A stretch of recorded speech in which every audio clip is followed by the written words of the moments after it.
by introducing whey protein is one of the best way to introduce because it is low in lactose. It gives you all the benefit. And don't start with large amount. Small meals, gradually train your body. You're going to see the difference. It's like eating beans. And there's really very small amounts of casein, if much at all, in there. So nothing. There's not no casein. At all. We have glycomacropeptides. But no There's casein. no casein. So There's you've got no all the casein. good things of the casein, but not no casein. So if you're truly allergic to milk and not a lactose intolerance, then more than likely you'd be able to tolerate the whey protein. I believe that there's a very good chance, and give yourself the body a chance. Don't rush. Yeah. Introduce one serving at a time. Wait and Half see. serving, quarter serving. Yeah, we have many followers that initially complain about milk allergy who tolerate the formula very well. So I really think that people should change. The positive thing, times will work for you.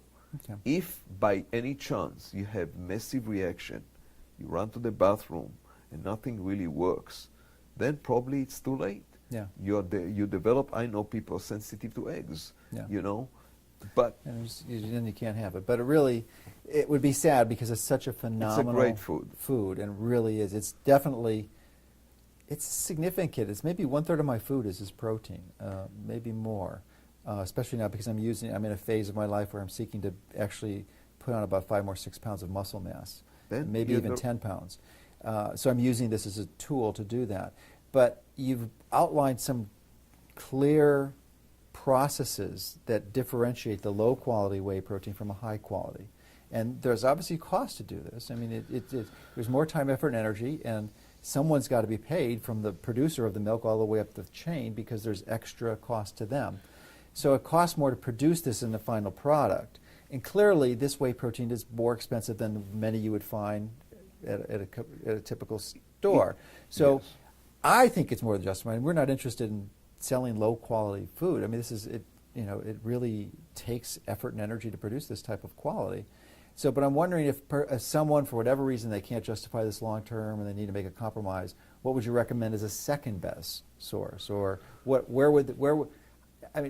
because the economy is a challenge and many people are strapped for funds and, they simply can't pay their rent, let alone buy whey protein. So what would you... If you don't find a quality whey protein in the form of a powder, go for real food. The real milk. I mean, obviously that's the best way. Yes. But yeah, and we have ways, just do a search on our site to find sources for that, because even though it's not legal in your state, there's still possible to purchase it. And I think realmilk.org is another resource that you can find pre-established vendors that are close to you. You can find great cheeses today if you're looking for that raw milk cheese. And the other benefit, excuse me for interrupting, is that with the cheese, in the fermentation process, there's typically vitamin K2, phenomenal vitamin, which is difficult to get in a normal diet. About the only place it has is fermented foods, and the most common would be cheeses. Cheese has it correct, Yeah. especially A cheese. Right. Good source for vitamin A and D, and all the amino acids, great taste. Really, I think once you develop a taste for that, you can really enjoy it. And taste is very important. Hey, there's so much research to show good milk product, especially cheese, even butter, it's not for protein side, cheese and whey can do amazingly good. One thing we didn't mention is the calcium. Look, calcium have shown to be critical not just to support any metabolic pathway and bone formation. It's actually critically important for the contraction of the muscle. I mean, when we are losing a lot of calcium when we exercise and under stress, the whey minerals are the best in the world. What's interesting about these minerals, including the organic minerals, that basically they are water soluble. And what makes them water soluble is the fat in milk that everybody wants to remove. The phospholipids help with the delivery of these cations, positive charge ion minerals like calcium, right? And prevent it from being non-water soluble calcium, which is very adverse and dangerous to your kidney. So if you're looking for a good source of minerals, and we went all the way to add to the formula sweet whey, which is almost like native whey. Before we have the concentrate, we have sweet whey, which is very high in mineral. We add a little bit of a sweet whey, to the formula, together with the whey, to give you every possible aspect that you can get in raw milk, including the minerals and the amino acid and immuno component. And calcium, go and do, all the research show that dairy protein and calcium by itself are responsible, are helpful in weight loss. Only that dairy products have the advantage of being thermogenic more than other proteins. They just did a few years ago a research soy against milk on women. They found 10 or 15% effect on energy expenditure. That means the whey have much higher thermogenic effect than the soy Means that protein. when you're sleeping, you're burning calories Correct. more on this than the other one. Correct. And just to emphasize what you had mentioned earlier, that the milk protein, or the milk by itself as a food, actually has the highest biological value, higher than any other protein No source question. available. Higher than, which is kind of confusing because typically most, at least my previous understanding when I was studying this, was that eggs had a biological value of 100, and then everything was based on that. And then certainly meat Yeah, would be another consideration. the FAO, WHO, Okay. which are the two main organizations that dictate how we're supposed to eat and the balance, and the RDA, were all based on minimum consumption of amino acid on protein evaluation to survive.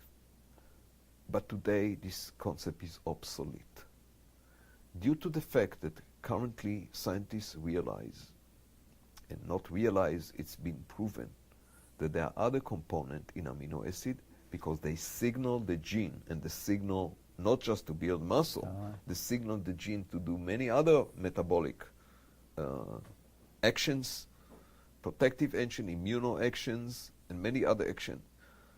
So what happened, certain kind of amino acid need to be way, way higher than other. In fact, the more you put it, the better it is. Like the leucine. Like leucine, for example. There are other amino acids like arginine, phenylalanine, and all branching amino acids supposed to be higher. So we are talking about different kind of concepts, and by far, dairy protein have shown to carry more of this nutrient than anything else. So if we compare the bioavailability on the old tests on the 70s, they were down on the 70s. Whey and eggs are the same. Okay. But on the last concept, and especially on the last, I think, after the year 2000, last 3 years, the whole argument that amino acid biologically serve other purposes for your metabolic health. This concept is obsolete. Whey is way higher than eggs. And I'm not against egg. Eggs also have bioactive compound. But you consume them too. I consume it, I love eggs. Yeah.